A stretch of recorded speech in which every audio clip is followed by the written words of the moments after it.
nating dalawa sa iyong karamdaman di nakatagal. Kahit labag man sa kalooban ko na kunin ka sa'kin ng Panginoon. Kung meron pa sana akong paraan para lang mapabagal ko ang panahon. Napupuno ako ng katanungan at nababagabag ng pagkalito. Di ko naisip dadapo sa'yo ang mga karamdamang kagaya nito. Kala ko nung una ay pangkaraniwan, dala-dala lang ng pagkakaedad. Subalit nang malaman ko sa doktor ay kanser na pala ang posibilidad. Napakasakit noon para sa aking malamang ganon na pala kalala.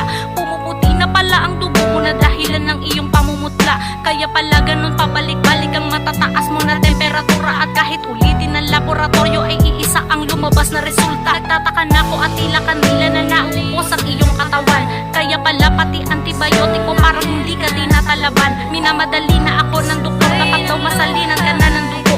Napatingin ka na lamang sa akin habang ako ay nawalan ng kibo. Sa panaginip na lang makakamtan ang hiling ko na ikaw ay mahal ka.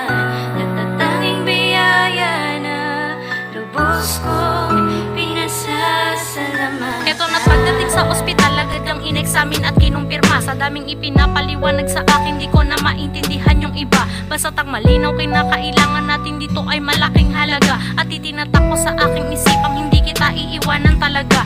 Kahit saan pa ko makarating at kung saan dalahin, ilalaban ko to. Itataya ko ang aking sarili, manalo matalo, bahala na to. At ilang araw pa nga ang lumipas ay tila nagbunga naman ang lahat. Humupa ang sakit ng mga buto mo, bumaba na din ng mataas na lagnat. Di sapat ang salita na salamat nang maiuwi kitang nakaligtas. Tila ba di ka panipaniwala na gumaling ka, tuluyang lumakas. Namuhay na tayo na gaya ng dati, dala-dala tangan ng bagong pag-asa. Kala ko'y tapos na ang mga pagsubok, sintomas ng kanser ay nagkawala. 4 na buwan pa lang ang lumilipas nang makalabas tayo ng pagamutan. Mga mata mo'y matamlay na naman, nawalan ng sigla, di ko to inasahan. Eto pa lang pala ang simula at hindi pa pala yun ang tunay na laban. Kaunting ginhawa na pinatigil ay babawiin pala kalaunan. Sa panaginip na lang makakamtan ang hiling ko na ikaw ay mahal ka.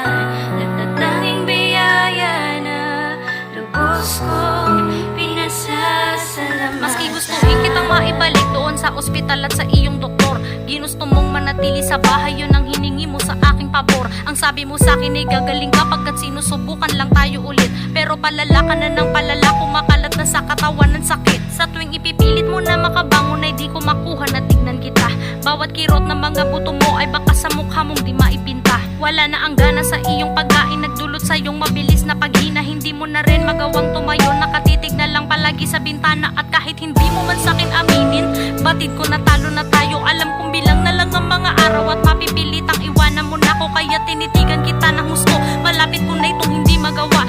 Kahit alam ko sa aking sariling hindi ka handa na ikay mawala. Siguro naman darating din ang araw ay matatanggap ko to ng maluwag.